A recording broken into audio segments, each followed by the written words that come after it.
Hi అండి, అందరికీ నమస్తే. Welcome back to Satvika's veg cooking. ఈరోజు రాగి పిండితో మిల్క్ షేక్ ఎలా ప్రిపేర్ చేయాలో చూపిస్తున్నాను. పిల్లలకి ఈ విధంగా చేసి ఇవ్వండి. డైలీ మార్నింగ్ కానీ ఈవినింగ్ కానీ ఒక గ్లాస్ ఇచ్చినా చాలండి. చాలా హెల్దీ కదా. ఈ విధంగా చేసి పెట్టండి. ఫస్ట్ స్టవ్ పైన ఒక 2 గ్లాసుల వాటర్ పోసేసుకొని వేడి పెట్టండి. వేడయ్యాక ఇప్పుడు ఒక చిన్న కప్పు తీసుకొని దానిలోకి 2 స్పూను రాగి పిండి వేసేసుకొని ఈ విధంగా కలిపేసుకోండి. కొంచెం వాటర్ వేడయ్యాక పిండి వేసేసుకొని ఒకసారి బాగా కలపండి. పిండి కొంచెం ఉడకాలి. దీంట్లో ఇలా కలుపుతూ ఉంటే పిండి అనేది కొంచెం దగ్గర అవుతుంది. ఈ విధంగా అయ్యాక స్టవ్ ఆఫ్ చేసేసుకొని చల్లారనివ్వండి. కొంచెం చల్లారినాక మిక్సీ జార్లోకి వేసేసుకోండి.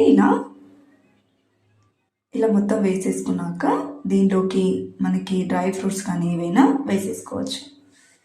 ఇలా వేసేసుకున్నాక దీనిలోకి ఒక బనానా కట్ చేసుకొని వేసేసుకోండి. బనానా కావాలంటే వేసేసుకోవచ్చు, లేదంటే స్కిప్ చేసుకోవచ్చు. స్వీట్ కోసము డేట్స్ తీసుకున్నాను 2.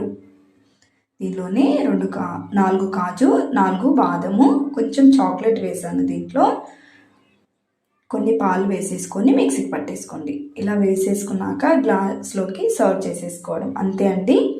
రాగి మిల్క్ షేక్ చాలా బాగుంటుంది, హెల్దీ అండ్ పిల్లలు కూడా ఈ విధంగా చేసిస్తే ఇష్టంగా తాగుతారు. వీడియో నచ్చితే లైక్ అండ్ షేర్, సబ్స్క్రైబ్.